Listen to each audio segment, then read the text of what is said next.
I need to start by naming and being very clear and acknowledging that there are so many after-school and out-of-school time champions in this room. Some of my most extraordinary mentors, colleagues, and friends, so many of you are here tonight. You, my friends, are my champions. To the many that have paved the way for so many of us, I thank you. Sister Paulette LaMonaco.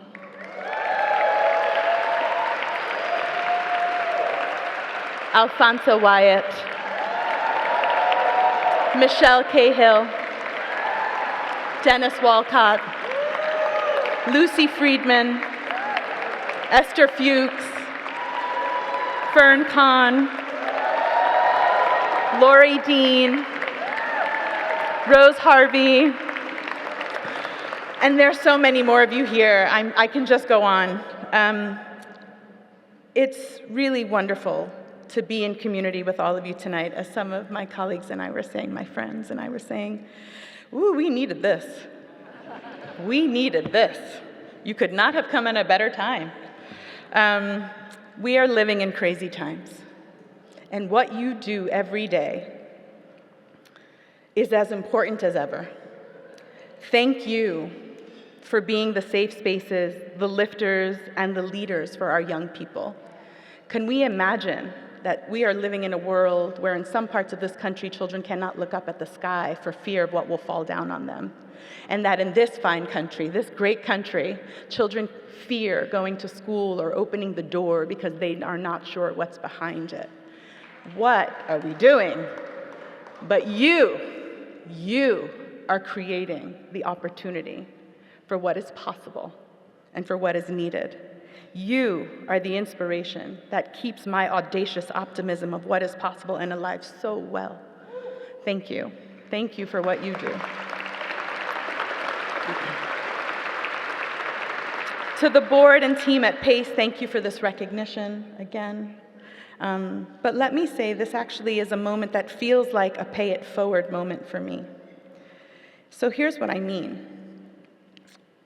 It is wonderful to be in this room where I bet we can all agree that young people deserve to have lives filled with meaningful engagement, caring adults, and people who believe in their success, because we know it matters. We know that when we invest in our young people, the return on that investment is profound for themselves, their confidence, their learning, exposure, their grades, those things still matter, all of it. We know that through out-of-school time programs, in after school or during the summer, programs have profound impacts on the lives of our young people. But this room doesn't need the evidence. You are the evidence. Our young people and their changed lives are the evidence. And so in that pay it forward moment, when I was a kid growing up in the boogie down Bronx, my local library in Parkchester and in Soundview was my sanctuary. It was my after-school program and my summer camp, along with, of course, playing in the neighborhood. Nothing like a hydrant.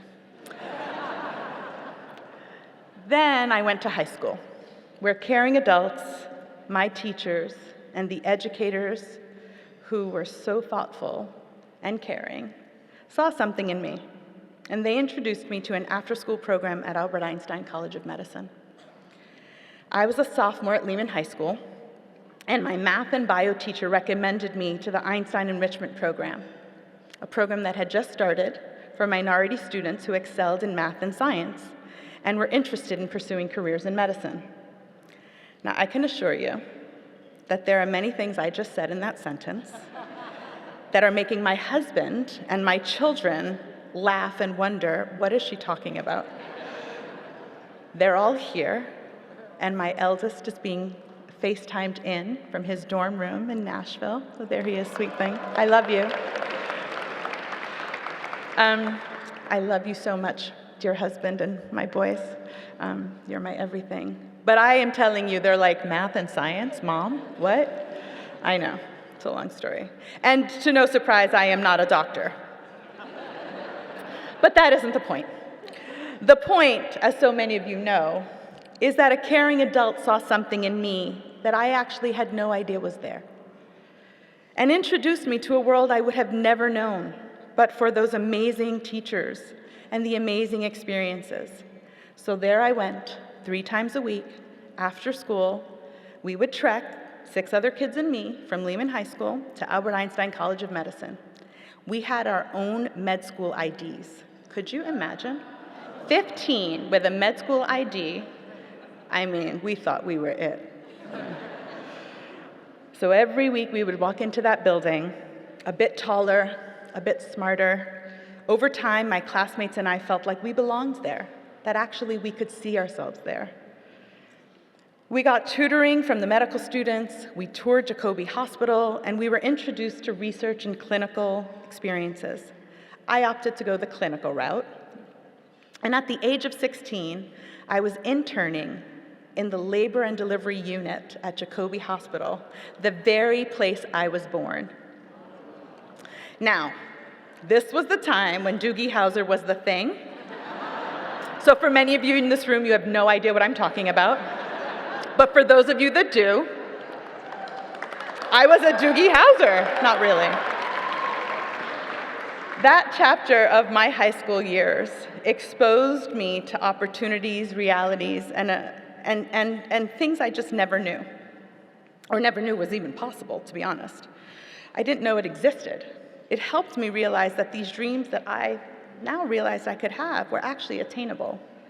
But it also exposed me to the realities of what people like my family and kids in my community, folks who were uninsured, who received our care at New York City's incredible public hospitals, but those of us who were navigating systems, navigating opportunities, communities living in under-resourced and underserved places.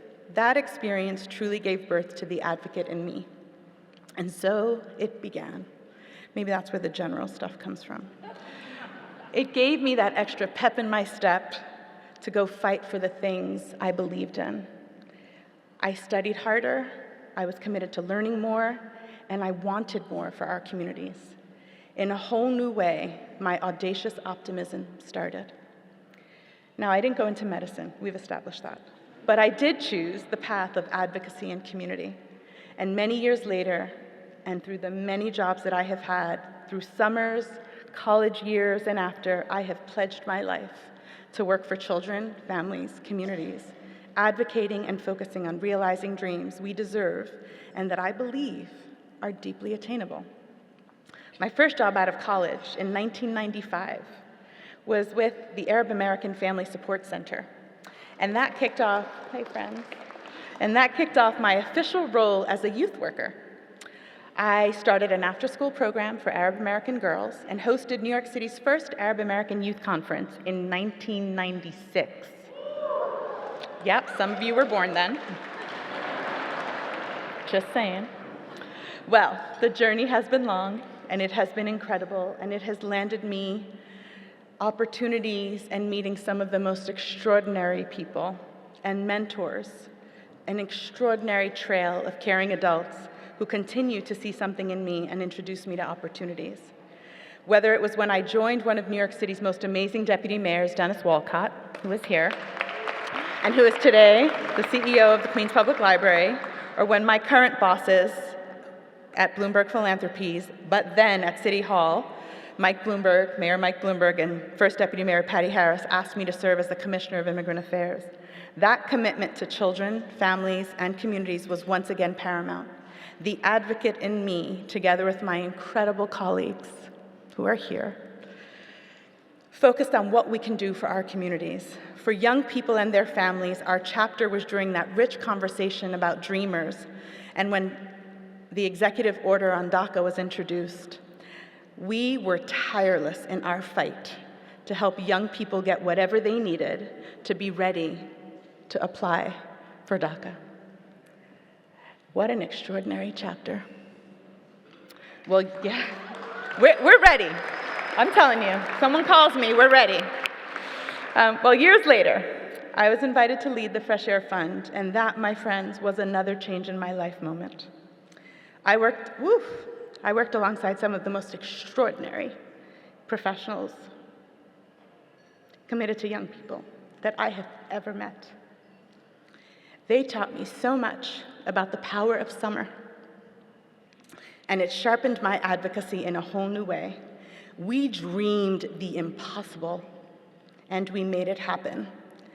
After 25 years, we opened the Fresh Air Fund's 6th camp in partnership with then Commissioner of New York State Parks, Rose Harvey, in memory of the young man who was murdered at the hands of gang violence in the Bronx, Lisandro Guzman Feliz. Today, our young people have an option and an opportunity to go to Camp Junior in Harriman State Park.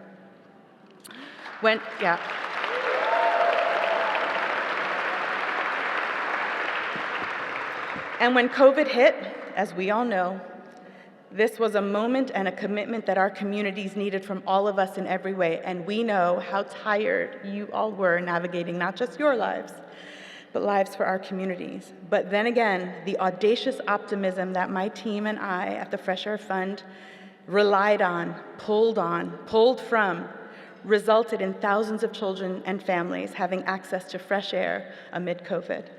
Thank you. At every turn on this journey, I have worked with and alongside some of the most incredible colleagues who are now my friends, and I am so honored and thrilled so many of you are here tonight. So many years ago, people invested in me, and I have taken that as a responsibility to make sure I pay it forward. That investment changed my life many times over. And so now I sit in my spirit of advocacy and commitment to always lift, champion, and do what I can, knowing the power of summer, after school, and out of school time will always change young people's lives. Now, I know that I have shared a lot, but I need to share that none of this would be possible without an amazing mother and father. My mother is here, who sacrificed so much as immigrants to this country, navigating so much without knowing the language, who talked about being an interpreter for their parents when you talked about your parents. Yeah, that story was so resonant for so many of us. My mother sacrificed so much for my siblings and me. Mama, thank you for all you've done for me. Thank you.